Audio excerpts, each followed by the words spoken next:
Bonjour à tous, bonjour messieurs. On va commencer tout de suite. Je pense qu'il y a d'autres participants qui vont venir remplir la salle. Il y a beaucoup de conférences aujourd'hui, il y a beaucoup de tables rondes. La particularité de cette table ronde, c'est que là, on va commencer à parler business. On est avec des gens extrêmement sérieux dans le monde professionnel. Je ne suis pas en train de dire que les startups ou le monde académique ou le monde institutionnel, c'est différent.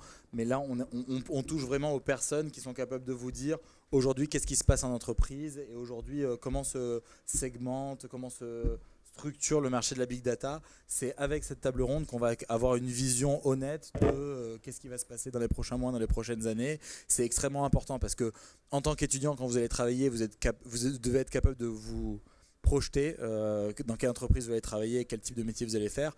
Et en tant que start-upper, une des plus grosses difficultés, c'est de savoir que demande le marché. Et là, je pense qu'on va avoir une bonne opinion. Donc on va commencer tout de suite. Je vais vous proposer de faire juste un petit tour de table très rapide pour donner chacun votre nom, votre fonction et la boîte dans laquelle vous faites et éventuellement préciser la fonction de cette boîte-là. Merci beaucoup. Je vais commencer. Je suis Julien Cabot de la société Octo. Je suis directeur de l'équipe Big Data Analytics. Nous faisons de la statistique et de la création de gros clusters de calcul et de stockage de données. Vincent Placer, je suis chez EY, anciennement appelé Ernst Young, et je suis directeur associé en charge de l'offre Analytics avec des consultants donc en statistique et data analytics. Reda Gomri, donc je suis directeur des opérations au sein du groupe Kerus. C'est un groupe spécialisé dans la gestion de l'information et sa valorisation auprès des clients. Donc je dirige à ce titre effectivement l'ensemble des activités, que ce soit BI ou Information Management, qui intègre le volet Big Data. Didier Kersenberg, directeur du programme décisionnel Big Data chez HP. Donc c'est quand même intéressant de représenter HP sur certains aspects. Tout le monde connaît l'aspect matériel, mais chez HP, il y a également toute une dimension solution logicielle pour le Big Data. Et puis également tout un aspect aussi accompagnement service, aussi bien sur l'opération des couches basses d'infrastructure qu'éventuellement sur le consulting.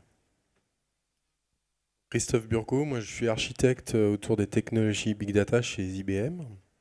Et à ce titre, je participe avec nos clients et particulièrement les grands comptes sur la démarche Big Data qui est en train de maturer fortement. On va tout de suite commencer. Moi, ce qui m'intéresserait, c'est que vous m'expliquiez les types de clients que vous avez. Est-ce que vous êtes capable de me faire une petite segmentation en fonction de leur taille, en fonction de leur verticalité industrielle, quel type de métier ils font dans la vraie vie quand ils ne parlent pas de Big Data, et quel type de use case vous leur proposez pour leur domaine industriel? On continue comme ça. Allez, chez Octo, en fait, on travaille avec essentiellement des clients du CAC 40 sur ces sujets Big Data qui sont dans l'ordre d'importance et aussi dans l'ordre historique des projets, les télécoms, l'assurance, la banque et l'énergie. Je ne dis pas qu'il y a d'autres secteurs qui font des projets Big Data, mais massivement, ce sont ces quatre secteurs qui sont les plus importants pour nous. Il y a deux raisons à ça. La première raison, c'est qu'ils subissent soit des évolutions de leur business qui les amènent vers une autre forme de stratégie et de compréhension de leur marché qui nécessite finalement de comprendre les signaux d'évolution des marchés et de trouver des nouvelles stratégies associées à ça. Donc, c'est notamment le cas des télécoms.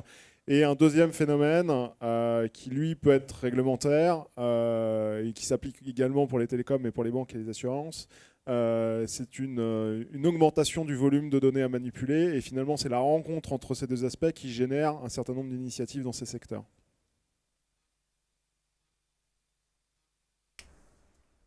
Donc je dirais au niveau des clients, je distinguerais vraiment deux parties. On a d'une part un intérêt pour le Big Data dans les grands comptes, je vais y revenir, mais également c'est important un intérêt pour le Big Data dans des sociétés spécialisées. Typiquement si on prend en France, notre plus grand client de très loin c'est Criteo, qui est un acteur qui est dédié dans l'analyse de données et qui nous fait confiance à la fois pour son cluster à Hadoop, mais également qui a choisi la base de données Vertica. Et finalement, ce sont parfois des acteurs spécialisés dont la gestion de données est au cœur de métier de l'entreprise qui ont parfois les plus beaux projets, ou des acteurs comme Mille Merci. À côté de ça, on a un certain nombre de très beaux projets également dans les grands comptes qui se posent la question de la valorisation de la donnée. Donc on a plusieurs typologies de projets, parce qu'après il faut vous définir ce qu'on appelle le big data. On a un certain nombre de clients qui veulent évoluer du reporting vers l'analytique Et ça, c'est vraiment des opportunités de métier pour les gens qui sont des statisticiens. Il y a énormément de clients qui n'ont pas historiquement la culture de la manipulation de la donnée. Chez eux, le reporting, c'est du BI, c'est qui fait quoi. Et ils ont tous un intérêt pour des modèles prédictifs, pour être capables de voir comment ils peuvent faire évoluer leur décisionnel du reporting vers l'analytique prédictif. Et ça, par contre, dans beaucoup de cas, il manque de ressources et de compétences. L'autre cas qu'on voit, dans les grands comptes, au-delà de l'effet de mode Hadoop, nous, ce qu'on dit aux clients, c'est les vrais projets Big Data, vous les aurez en changeant votre façon de travailler. Et on accompagne un certain nombre de clients dans ce changement de travail. Je vais prendre un exemple très concret. Je discutais dernièrement avec un grand industriel français du CAC 40. Et il me dit, j'ai un projet Big Data. Donc on va le voir. Et en fait, son projet Big Data, c'était il allait consolider ses 6 BI existants sur une unique machine. Et par rapport à ça, un certain nombre de fournisseurs étaient venus en lui proposant des appliances propriétaires. On lui a dit non, attendez, si vous êtes à 5 Tera de données, on va simplement vous mettre une bonne machine x86, de l'accélération, ça va vous coûter beaucoup moins cher et ce sera plus efficace. Par contre, le type de projet qu'on a déjà fait chez l'un de vos confrères dans votre métier, c'est on est allé dans ces usines, l'ensemble de ces machines, on en a fait des capteurs, et là, on s'est mis à collecter 1 pétabyte par an. Et on a défini avec les métiers le ROI qu'on allait trouver en termes d'optimisation de la qualité dans l'usine, optimisation de la qualité de production. Et là, par contre, ce qu'il pensait être son projet Big Data, on l'a traité finalement comme un projet BI, mais on est en train de travailler avec lui pour faire émerger un autre vrai projet Big Data. Et j'attire votre attention sur la différence d'ordre de magnitude. Sur son décisionnel traditionnel, 5 Tera. Si on fait un vrai projet Big Data avec une notion de capteur, 1 péta par an. Très bien, donc chez Kerus, pour revenir effectivement sur votre question, on adresse à la fois des très grands comptes, donc ce qu'on appelle les grands comptes, les grosses effectivement, compagnies du CAC 40, en particulier les banques, les industries, les acteurs du monde de la distribution, les opérateurs télécoms et j'en passe effectivement. La particularité de notre activité, c'est qu'elle est, elle est effectivement à la fois orientée vers les métiers, donc les fonctions de l'entreprise, à savoir le marketing, les ressources humaines, la finance, les achats. Et elle adresse également l'informatique et l'IT. Donc on approche nos clients avec une double proposition de valeur qui est à la fois bien comprendre effectivement les enjeux métiers et proposer une solution technologique adaptée. Alors, si effectivement on revient sur le big data, évidemment l'apport qu'on va avoir va être effectivement extrêmement intéressant pour ces organisations et ces clients, notamment par rapport à tout un tas de données. Alors on va évidemment un peu plus tard probablement rentrer un peu plus dans le détail de la définition du big data, en tout cas de ce que le marché entend par big data. Aujourd'hui, les perceptions qui remontent, c'est effectivement volumétrie de données très importantes au sein des organisations, mais pas seulement. Cette volumétrie, aujourd'hui, c'est une des composantes seulement du big data. On a de plus en plus aujourd'hui de clients qui nous sollicitent pour capter de la donnée externe à l'organisation, donc transformer cette donnée en richesse informationnelle, et également pour adresser davantage et un peu mieux la donnée semi-structurée ou non structurée.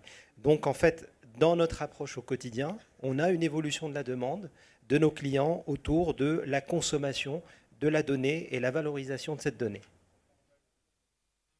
Bon, ben, ça me permet une transition. Effectivement, nous aussi, dans la partie de ce qu'on voit chez Ernst & Young, le type de clients qu'on adresse, donc on adresse plutôt des clients effectivement du CAC 40 majoritairement, mais aussi des sociétés plus petites. Ce qu'on voit aujourd'hui, c'est qu'autour du big data, moi je voudrais revenir sur un point, c'est que l'emballement médiatique qu'il y a autour du sujet est effectivement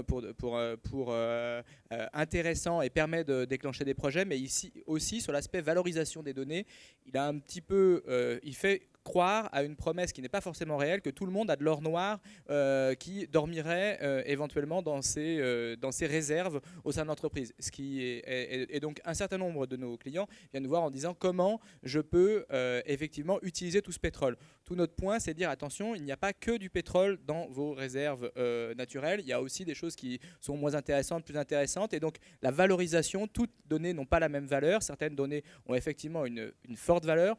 D'autres données ont des impacts moyens sur votre activité. On parle beaucoup des objets connectés. Dans certains business, le fait de récupérer l'information des objets connectés aura une vraie plus-value sur la façon dont ils conduisent leur activité. Et dans certains autres secteurs, ça peut être moins le cas. Et donc, il faut aussi le dire, c'est le rôle aussi d'accompagner et de conseiller, de dire, bah voilà, ça va vraiment changer et transformer la façon dont vous travaillez. Donc, nous, ce qu'on cherche aussi à faire, c'est beaucoup d'intervenir dans ce cadre-là, de savoir comment transformer votre activité en utilisant les données. Et n'oublions pas que le volume derrière les données n'est pas la seule finalement fin en soi.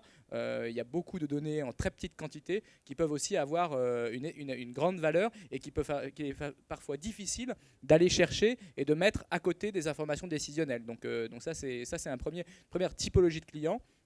Après, on a effectivement des clients qui aujourd'hui, ne sachant pas s'ils vont franchir le pas et là je souscrirai tout à fait à ce que vient de dire mon voisin sur le fait que toutes les entreprises n'ont pas la même culture, on va dire, de la data, dans un premier temps souhaitent réaliser des premiers projets, on va dire, de bout en bout, une sorte de proof of concept permettant pour eux de tester l'opportunité de la mise en place d'infrastructures plus lourdes. Et là aussi, nous, on les accompagne sur ces premiers succès, ce qui permet après de déclencher des décisions d'investissement plus structurelles et des changements de leur façon de faire, voire de leur organisation, et du coup des nouveaux métiers qui émergent chez eux à la suite de ce type de projet, si évidemment ça a validé toute l'opportunité que ça représentait avec l'activité. Mais n'oublions pas cet aspect contextuel et se poser la question, quel est mon métier, à quoi vont me servir les données et dans quelle mesure je vais pouvoir le transformer en incrément de chiffre d'affaires. Ça semble être une des questions importantes.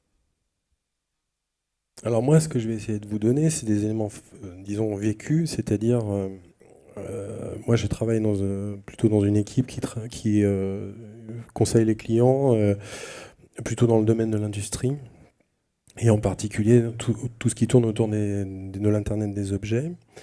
Et en fait, du point de vue, disons, scénario, souvent, enfin en l'occurrence sur un certain nombre de clients dans ce domaine-là, dans l'industrie, on a accès à des capteurs. Donc sur la démarche, elle est souvent initiée par les personnes de l'informatique, les IT, qui essaient de savoir ce qui se passe en termes de technologie et la capacité qu'on peut avoir de traiter l'information en proche du temps réel. Donc souvent c'est initié par l'informatique qui va essayer de récupérer de l'information, de voir quelles sont les technologies en ce qu'on appelle en back-end, c'est-à-dire traiter des milliers d'objets en temps réel. Et puis ensuite, ce qui se passe, c'est que les démarches sont exploratoires, c'est-à-dire qu'on ne sait pas a priori ce qu'on va trouver dans les données. Et c'est ça qui est intéressant, c'est qu'on va stocker les données qui viennent par exemple de véhicules, des milliers de capteurs dans un véhicule qu'on va sélectionner et ensuite on va stocker. Et la démarche du big data, elle est de deux ordres en fait. Il y a un premier ordre qui est la transition avec l'existant, c'est-à-dire que souvent on a des clients qui pour des problèmes économiques vont décharger leur data warehouse par exemple sur des plateformes de type Hadoop pour économiser en fait en échelle, continuer à faire des analyses sur des historiques assez importants. Et puis il y a la deuxième démarche, donc, qui est une démarche existante, hein, et la deuxième démarche, c'est la démarche qui est exploratoire, c'est-à-dire qu'on stocke les données comme elles arrivent, on les met dans un container qui permet de les analyser in situ, c'est le principe utilisé par Hadoop. Hein. Et puis avec ça, derrière, on déduit des modèles ou des business qui ne sont pas apparus au départ. Je vais prendre l'exemple, vous avez peut-être pu suivre la présentation qu'un de mes collègues a fait tout à l'heure sur le véhicule connecté. Mais l'idée du véhicule connecté, c'est l'idée des objets, des Internet de l'Internet des objets, c'est qu'à partir du moment où on a les données de capteurs, les données d'un véhicule, un véhicule c'est un avatar d'une personne quelque part, puisque ce sont des personnes qui utilisent des véhicules. Donc le véhicule en soi envoie de l'information qu'il caractérise, donc sur l'état de ses pièces, etc. Donc on a une vraie connexion avec ce qu'on appelle la maintenance prédictive. Mais un véhicule, c'est aussi l'émanation d'un comportement d'un individu au volant. Et donc avec ça, on va être capable, à partir des informations qu'on collecte sur le véhicule, on va être capable de déterminer des segmentations en termes de comportement de conduite. Et derrière, vous voyez qu'il y a des business induits, en particulier dans tout ce qui traîne autour de l'assurance. Mais on peut considérer aussi un véhicule comme une station météorologique ambulante. C'est-à-dire qu'on va être capable, avec les capteurs qu'on a dans le véhicule, de donner des informations de température, de pression, etc., Alors modulo qu'on on se fasse certifier par des organismes de météo, on est capable de considérer ce véhicule comme une station. Et donc il y a plein de business modèles qu'on peut déduire en fait du fait de collecter les données et de les stocker au même endroit.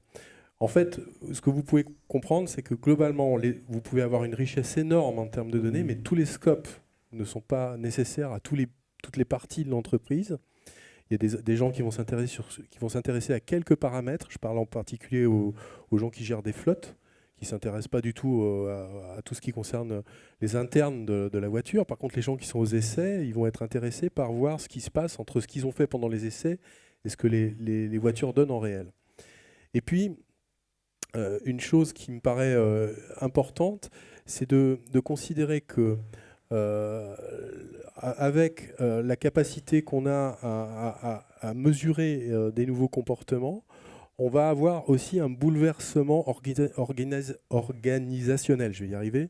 C'est-à-dire que du point de vue des relations qu'on a entre les différents métiers de l'entreprise, on va avoir des projets qui sont plutôt initiés par les IT, mais qui vont intéresser les métiers, parce que les métiers, certes, ont beaucoup d'imagination, mais n'ont pas toujours les dernières informations en termes de technologie. Et ce qui se passe, c'est que souvent, on va avoir une prise en main par les métiers des capacités qui sont nouvelles liées au stockage des données, et puis ça remonte généralement tout en haut. Et c'est ça qui est très important, c'est qu'il faut considérer le big data aussi sur son aspect organisationnel, je vais y arriver. Et ça a un impact directement sur la manière dont on va manager l'entreprise. Et aujourd'hui, on voit qu'il y a des nouveaux postes qui vont se créer au fil du temps, qui vont être autour de la révolution, entre guillemets, digitale. Et donc ça, c'est un impact très important en termes de big data. On le voit plutôt sur les données, mais on le voit rarement sur la partie organisationnelle, qui est très importante aussi, pour que le projet soit pris au plus haut niveau de l'entreprise. Je voudrais juste réagir en fait à ce qui vient de se dire. Nous, dans notre vision, alors probablement on a une vision complémentaire, mais la plupart des projets et des initiatives dites big data, même si le terme big data reste à définir, ou en tout cas ou à tuer une fois pour toutes, viennent d'abord des initiatives métiers. C'est-à-dire qu'au sens où nous on perçoit les choses, les IT sont contributeurs des projets, mais le chèque qui est fait systématiquement et qui permet de créer l'étincelle, c'est-à-dire de sortir finalement d'une extension d'un projet décisionnel ou d'un projet BI avec juste un petit peu plus de volume de données, vient d'abord en fait d'un sponsoring métier.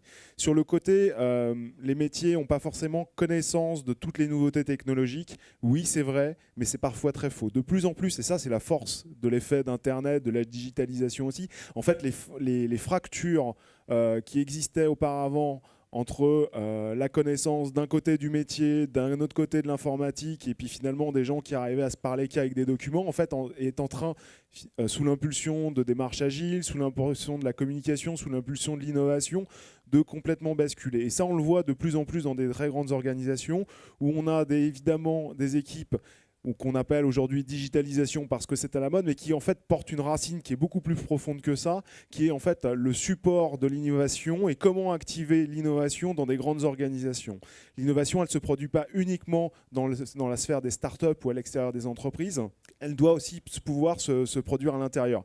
Et or, les structures organisationnelles actuelles sont quand même très orientées vers une spécialisation des tâches et du travail, et c'est ces organisations, ce modèle organisationnel qui est finalement en train de bouger progressivement dans les organisations et qui donne sous l'actualité et l'impulsion du big data, de la digitalisation, en fait, de l'apparition des mouvements organisationnels et des nouveaux postes.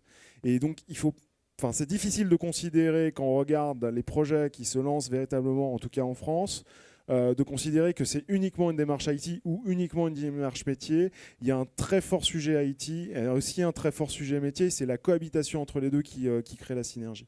Alors, je voudrais effectivement réagir et compléter. Je souscris parfaitement à cette vision.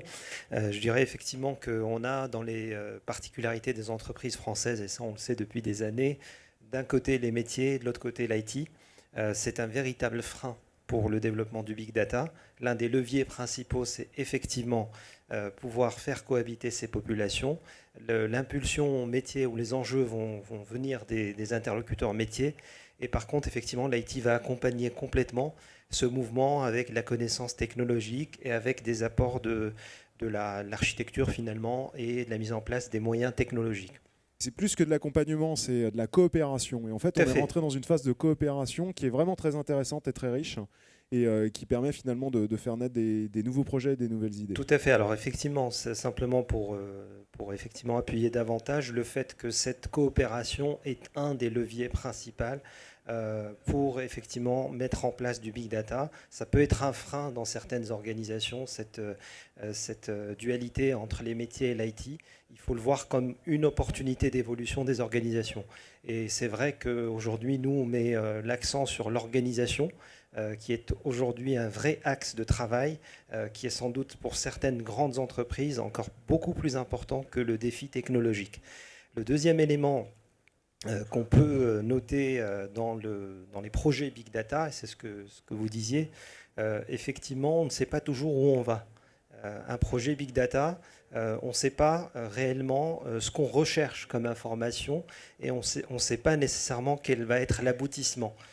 Donc il y a une part d'expérimentation fonctionnelle qui est très importante. Donc le fait que les groupes effectivement envisagent ce type de projet, c'est plutôt une bonne nouvelle. On a tendance à les conseiller dans le mode opératoire en leur disant allez-y par étapes, par prototypage. Le big data, ça suggère aujourd'hui aussi des approches méthodologiques un petit peu nouvelles, plus agiles, plus expérimentales, plus collaboratrices. C'est comme ça qu'on peut arriver à des résultats tangibles avec le big data.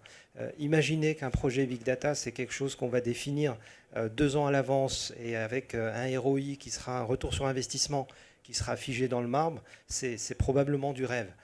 En fait, la réalité des entreprises aujourd'hui, c'est de l'expérimentation, c'est une approche progressive et surtout une très forte collaboration entre les métiers et l'IT. Les clés sont à ce niveau. Le débat n'est pas technologique à mon sens, c'est-à-dire que arriver à se dire tel techno est meilleur que l'autre, on peut stocker beaucoup plus de Tera sur tel techno, beaucoup plus de pétaoctets sur l'autre, c'est un faux débat.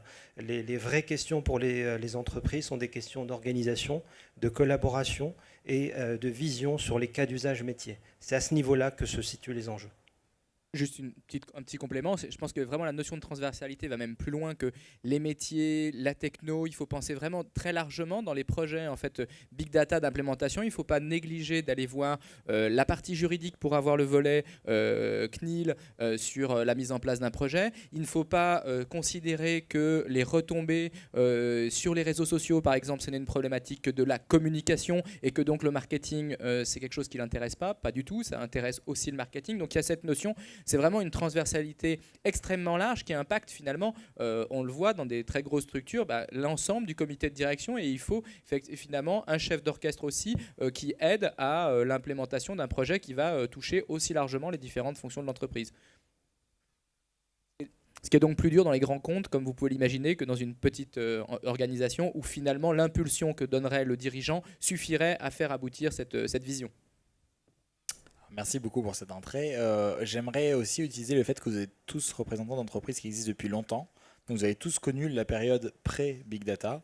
Aujourd'hui, vous êtes tous représentants de cette période Big Data. Est-ce que, tout en rappelant une définition aussi simplissime que possible de qu'est-ce que c'est le Big Data, nous expliquer qu'est-ce qui a changé entre l'avant et l'après ?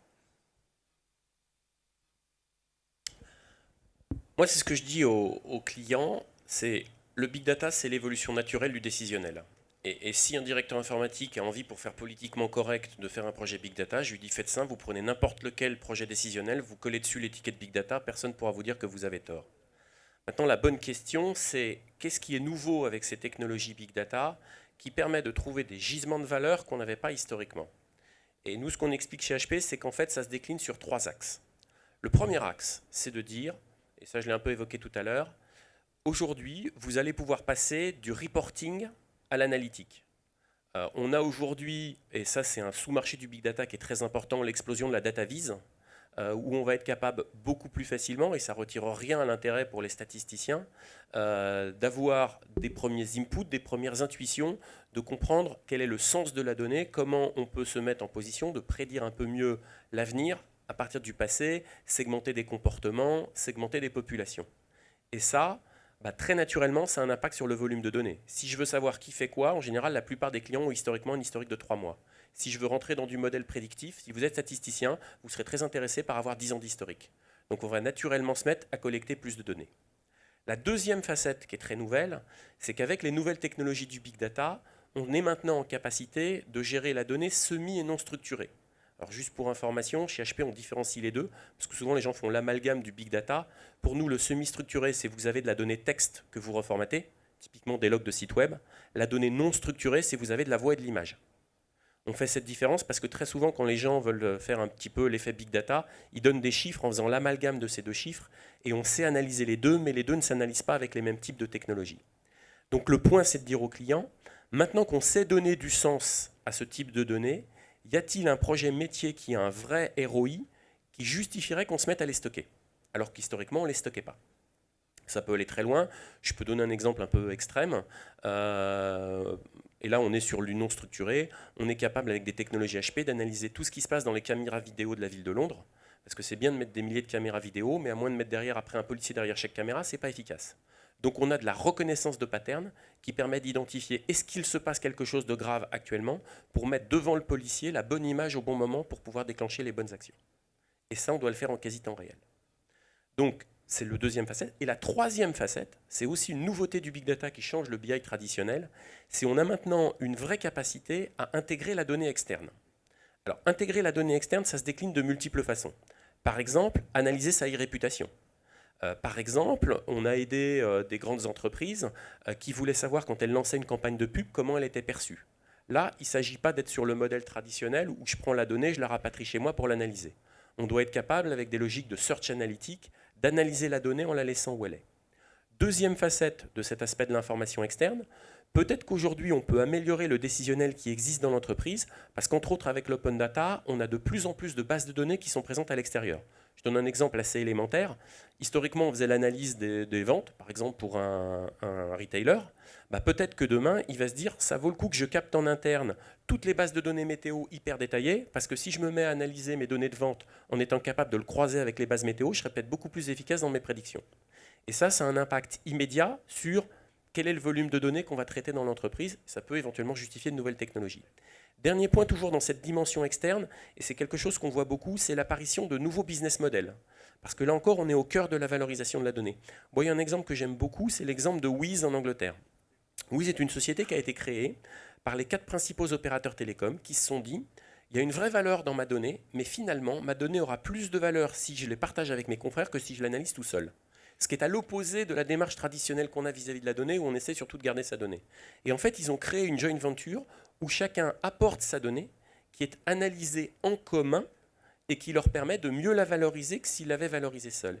Et on voit apparaître, avec aussi autour de l'écosystème Big Data, ce type de nouveau business model avec des notions de partage de l'information, où les gens se demandent si, au lieu de simplement analyser l'information chez eux, cette information ne sera pas plus efficace s'ils l'analysent avec tel ou tel partenaire de leur métier ou d'un métier complémentaire.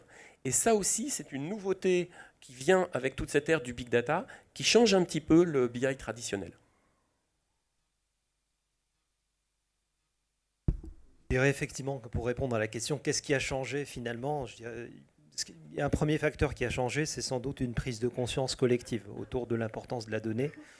Moi, ça fait plus de 15 ans que je suis dans ce domaine. Effectivement, dans les premières années, quand vous échangez avec des sociétés, il fallait démontrer l'importance effectivement des outils, des moyens informatiques pour pouvoir apporter de la valeur. Aujourd'hui, c'est l'inverse. Les organisations, les entreprises comprennent qu'il y a un enjeu exceptionnel, un formidable levier pour elles en termes de croissance, de performance autour de la data. Donc, il y a une prise de conscience collective qui est le premier changement important. C'est-à-dire que tout le monde aujourd'hui parle de la data, tout le monde comprend que la data, c'est un enjeu pour les années, pour probablement le siècle à venir. Après, d'une manière effectivement plus précise sur les mutations au sein des organisations, on l'a évoqué effectivement, il y a de plus en plus aujourd'hui de données utiles pour l'organisation, pour l'entreprise qui se trouvent à l'extérieur de l'entreprise, dans les réseaux sociaux, sur le web, dans le monde digital d'une manière globale. Donc ça, c'est un changement important. Les entreprises le comprennent. Elles ont besoin de capter cette information. On met en place de plus en plus des projets de ce type pour des organisations, pour mesurer, par exemple, l'appétence des clients pour tel ou tel produit. J'ai un exemple en tête un projet qu'on a mis en place pour un grand brasseur international et dont l'objectif est de récupérer en fait des avis de consommateurs sur des sites spécialisés autour de différentes catégories de bières et d'arriver effectivement à déterminer des notations ou des associations de ces bières à effectivement des qualificatifs, à des fruits, à des parfums, à des choses comme ça. Et ça permet derrière de mieux comprendre la perception du consommateur final autour du produit. Ce qu'on peut appeler le product reputation, donc la réputation du produit ou du service, qui va au-delà, je dirais, de la réputation de l'entreprise. Donc de la donnée externe à l'entreprise qui contient de l'information précieuse, une donnée qui devient une valeur marchande. C'est aujourd'hui la réalité pour un bon nombre d'entreprises. La donnée, et plus que la donnée, l'information que contient cette donnée a de la valeur, une valeur réelle qui se vend, une valeur marchande. Et effectivement, ces différents éléments aujourd'hui, combinés évidemment avec des progrès technologiques majeurs dans le stockage de volumétrie très forte, dans la gestion de données semi-structurées ou non structurées, eh bien, cette conjonction de phénomènes constitue aujourd'hui effectivement un terreau exceptionnel pour l'émergence de ces nouveaux projets Big Data.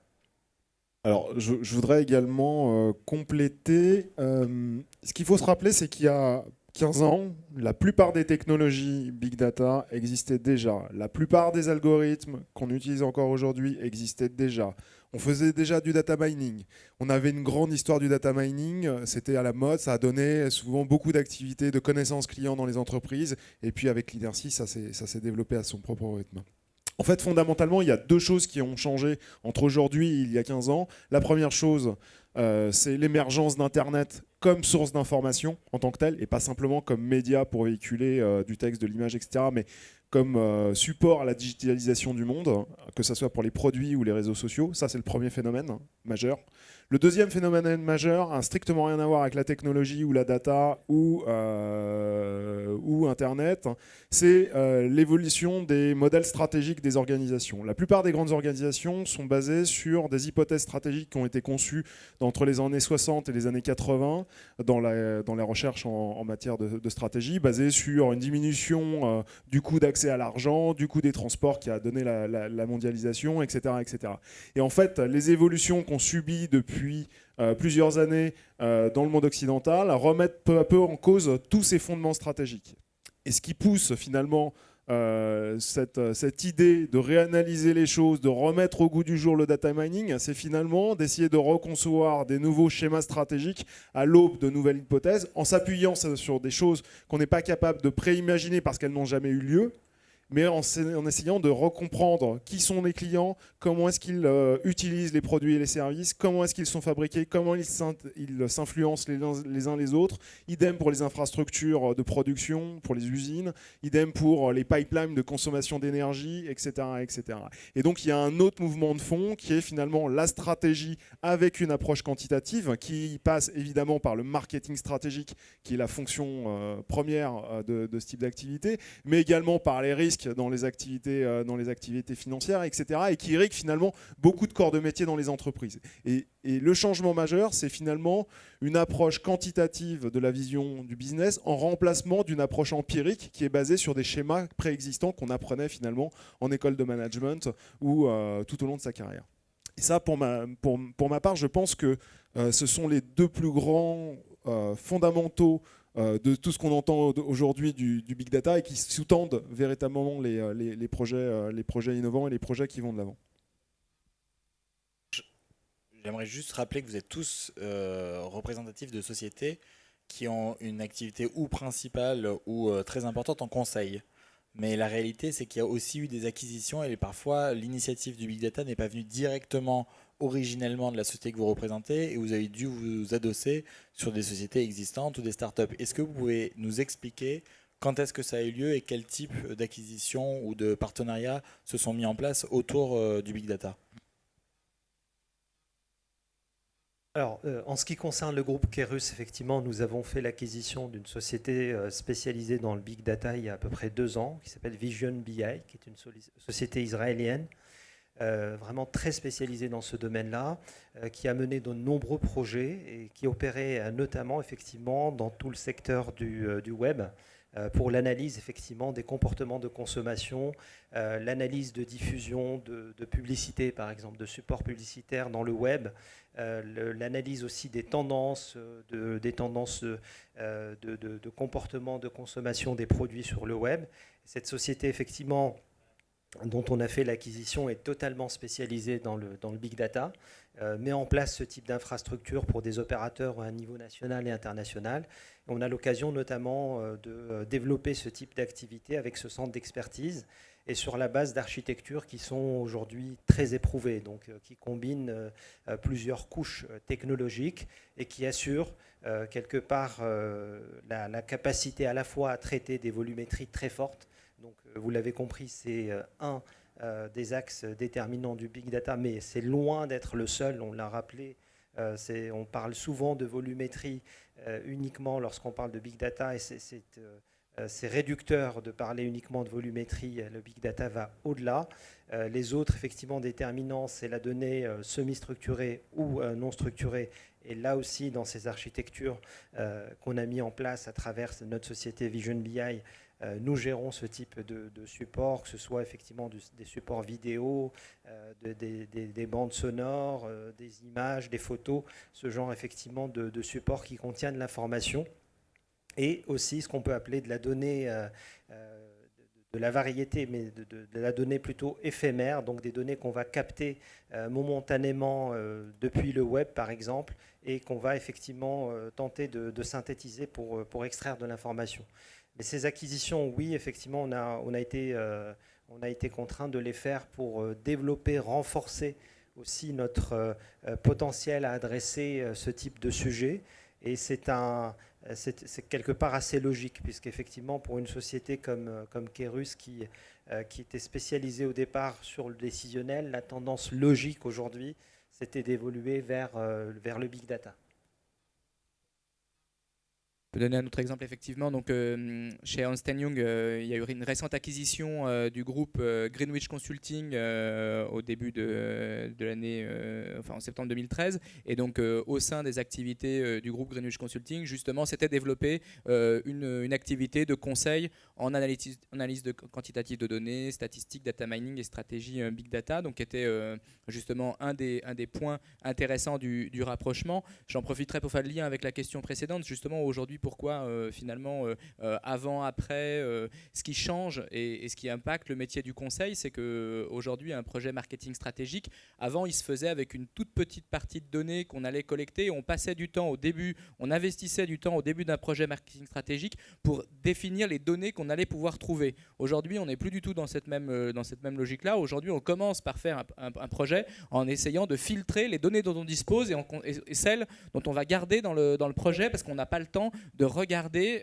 évidemment tout ce qu'on aurait à disposition. Donc ce qui change aussi la nature des métiers. Avant on était producteur d'informations, il y avait beaucoup de collecte de données externes par les instituts qui étaient donc plutôt des partenaires des sociétés de conseil, et aujourd'hui on est plutôt dans véritablement traiter, analyser les bases de données, et donc ça se fait au sein de l'équipe projet qui intervient auprès des clients dans le mode conseil, et du coup ce qui nécessite aussi de disposer de ces ressources en interne et de pas toujours, même si c'est parfois le cas quand même, nécessairement nouer des partenariats externes. Donc c'est ce qui a un peu changé, et c'est ce qui fait aussi que la plupart des grands cabinets aujourd'hui ont des équipes internes pour travailler sur ces sujets-là, outre le fait que le sujet est extrêmement stratégique pour les clients et en particulier pour les grands comptes. Mais donc voilà, donc ça c'est, et donc il y a des acquisitions, et le marché français est pas encore le plus rapide quand on voit ce qui se passe aux États-Unis sur les rythmes d'acquisition de sociétés par justement les grands acteurs du conseil. Merci beaucoup. J'aimerais qu'on profite du dernier tour de table. Ah, vous avez sur le domaine de l'acquisition ? Sur la question, je voulais tenter de répondre dans 2 minutes. Oui, pour IBM, en fait, disons, une des acquisitions les plus récentes dans le domaine du big data, c'est fait il y a un peu plus d'1 an. Nous avons acquis la société Vivisimo, qui était une société qui était un éditeur américain qui éditait un logiciel de search. Donc, qui à la fois propose la capacité de faire du search au travers d'un moteur de search, mais qui permet aussi de faire de la fédération, donc qui permet de s'appuyer sur des sources de données hétérogènes, type base de données, ERP, etc.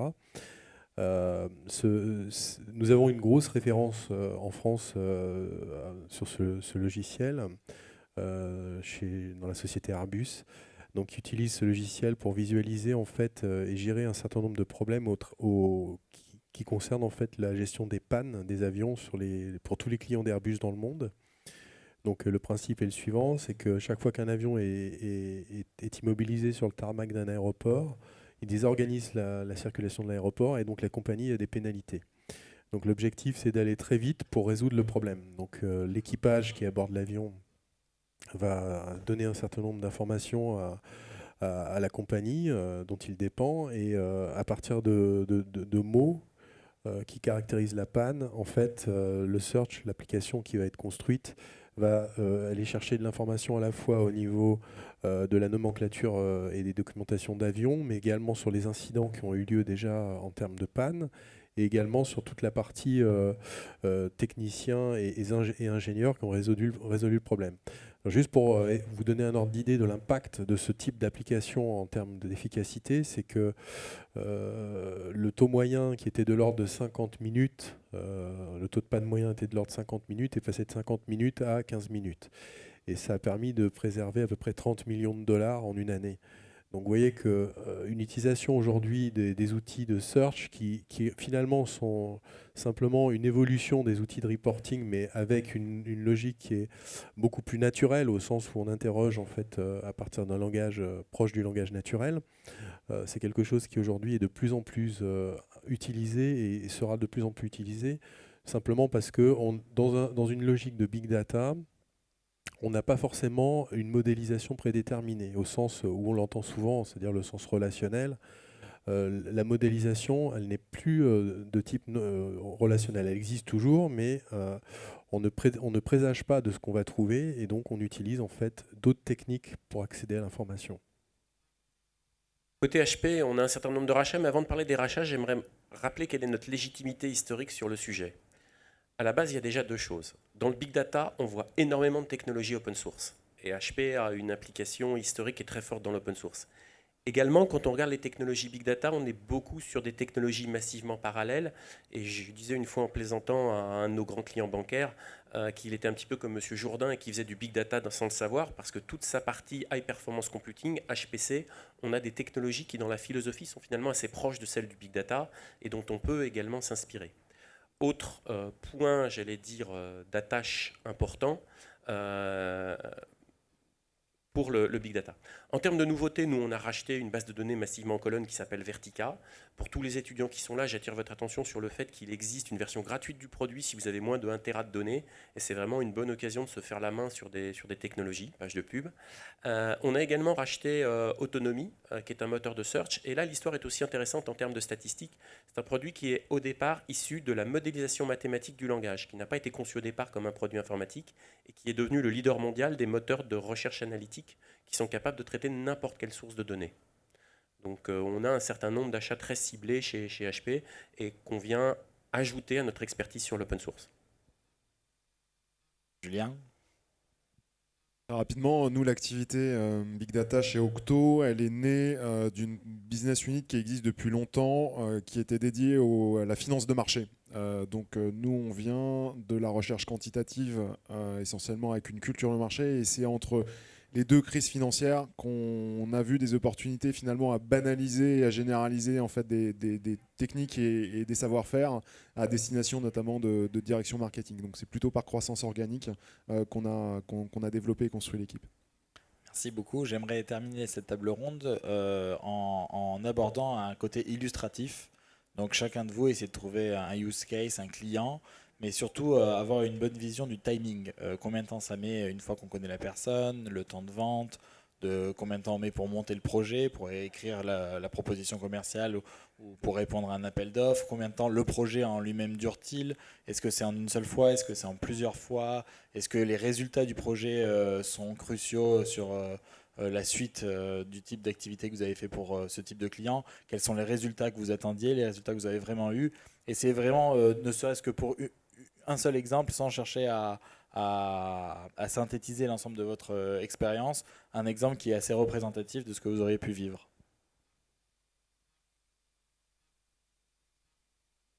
J'ai commencé la question difficile, c'est ça. Je vais prendre un exemple qui a été abordé par la personne à la Société Générale ce matin, qui reflète bien l'état du marché. Aujourd'hui, personne n'est capable de mettre 1 million d'euros sur un sujet dit exploratoire. Toutes les sociétés, comme toutes les organisations, sont soumises à des budgets qui sont proportionnels, c'est-à-dire que ça se fait toujours par tiroir. Donc les cycles de vente, aujourd'hui, sont de plus en plus rapides. Il y a une vraie rupture à partir de l'été 2013. Auparavant, il fallait plus de 6 mois pour réussir à vendre et structurer un projet directement avec des équipes métiers. C'était extrêmement long.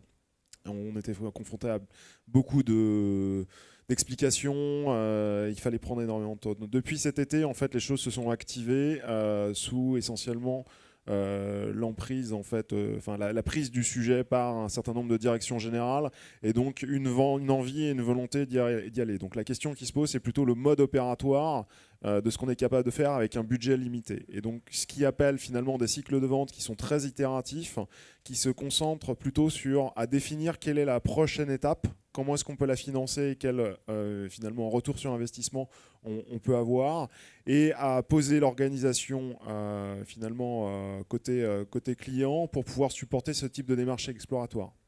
Ce qui est souvent un peu un challenge pour les équipes. Donc, l'une des façons d'aborder le sujet d'un point de vue commercial, c'est d'identifier et de faciliter la création de pizza team, d'équipes réduites multicompétentes qui vont sortir des process un petit peu traditionnels pour pouvoir finalement créer des nouveaux projets un petit peu en marge et qui peuvent avoir un mode de financement et un mode de construction un petit peu différent. Dans l'exécution, donc on se situe forcément sur des projets à tiroir, donc qui ont des phases qui sont comprises entre 3 et 6 mois et qui attirent ensuite de nouveaux projets, de nouveaux use cases, de nouvelles data et qui fonctionnent sous la forme d'un aimant.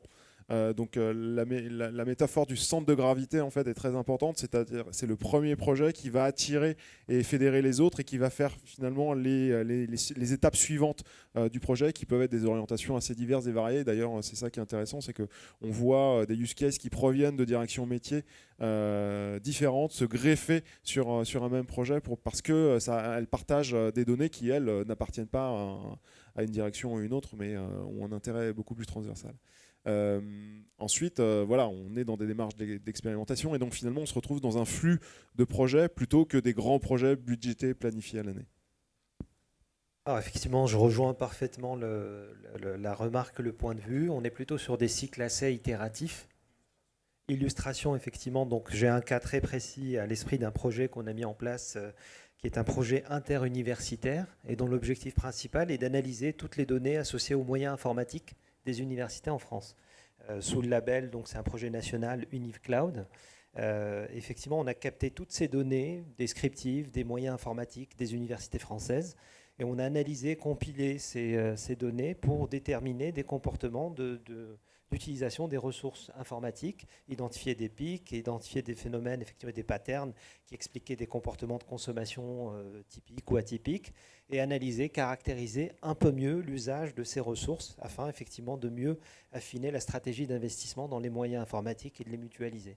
Voilà un exemple, ça s'est fait sur une séquence de temps relativement courte, donc on va dire 6 à 8 mois à peu près, dans un mode très expérimental pour une première étape et ensuite des itérations à venir.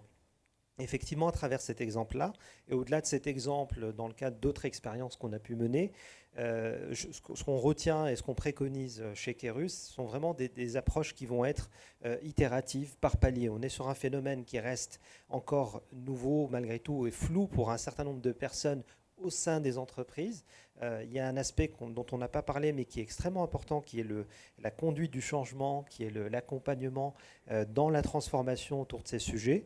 Et donc, obtenir des succès rapides et engager dans des démarches collaboratives des métiers et des représentants de l'IT autour de succès communs, bien effectivement, si ça se fait dans des séquences de temps courtes, ce sont autant de facteurs de succès pour déployer plus largement cette approche au sein des organisations. Donc c'est vraiment la démarche qu'on recommande et qu'on met en place aujourd'hui, des cycles relativement rapides, à condition bien évidemment de bien caractériser le cas d'usage métier et de se donner aussi des objectifs et des moyens réalistes. Je vais prendre un cas concret également. Moi, je voulais parler d'un projet en particulier où une société présente internationalement dans un métier qui n'est pas traditionnellement fortement sur le marketing client, voulait justement passer à la dimension beaucoup plus de CRM, de marketing client, d'exploitation des données externes. Donc changer effectivement opérer un virage pour justement prendre un avantage compétitif par rapport à ses concurrents.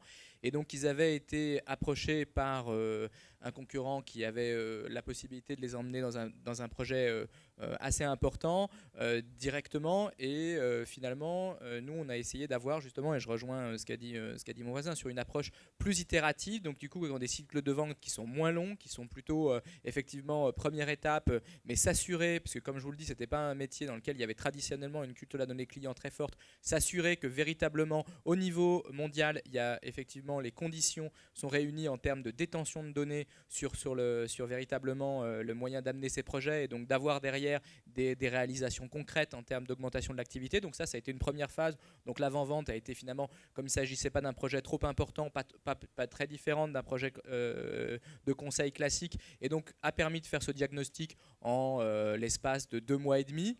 Et évidemment, ce diagnostic a montré que oui, les intuitions qui avaient fait que ce client s'était intéressé à ce sujet, il y avait bien des gisements de données répartis à différents endroits, mais malheureusement pas toujours structurés de la même façon, pas très bien organisés, et ainsi de suite. Donc du coup, deuxième étape voulait avoir une phase, et qui là est en cours plutôt sur 6 mois, sur véritablement tout le mappage de ce qui est disponible, des besoins métiers et de tout ce qui pourra être fait, pour éventuellement, et là après ce sera l'avenir qui le dira, partir sur une phase éventuellement de mise en œuvre de la recommandation qui sortira des travaux de la phase 2.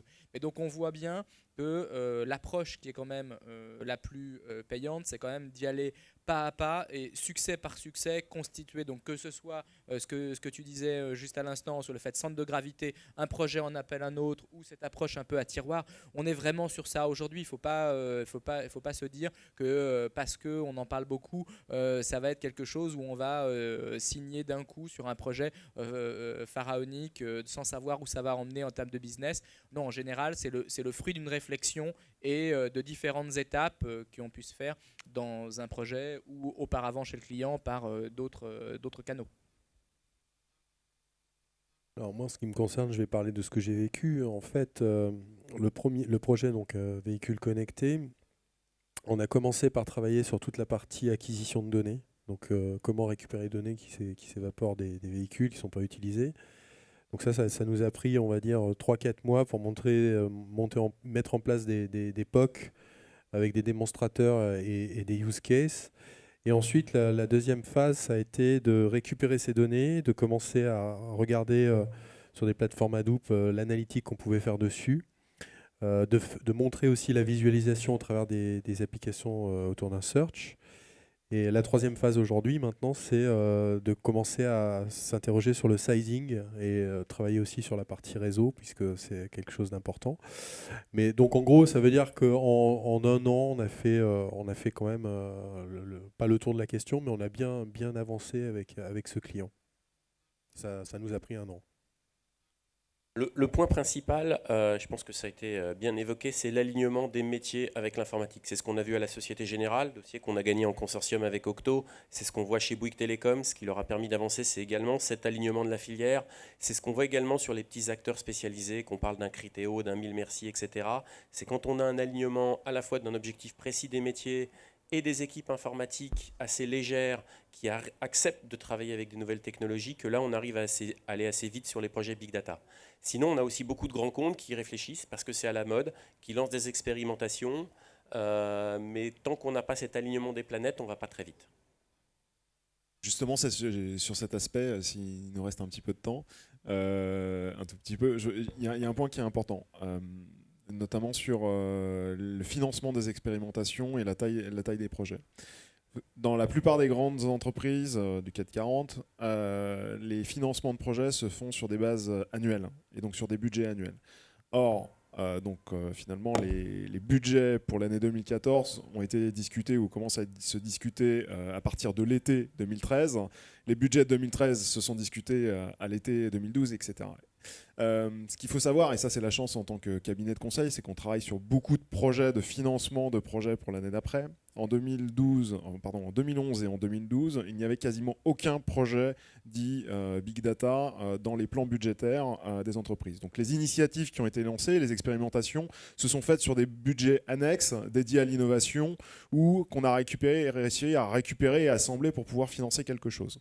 Or, depuis cet été, en fait, on voit dans le financement des budgets, donc 2014 des entreprises, des projets dédiés au Big Data, évidemment sous l'angle décisionnel, sous l'angle data science, data mining, sous l'angle marketing, et qui apparaissent et qui deviennent véritablement financés avec des budgets qui dépassent les 500 000 euros dans certains contextes et qui se projettent déjà sur plusieurs années. C'est-à-dire que d'un point de vue, avec une vision budgétaire et non plus une vision commerciale du marché, la machine budgétaire autour des sujets de Big Data est lancée à partir de cet été et donc va commencer à s'opérer à partir de 2014 et se projeter sur 2015-2016.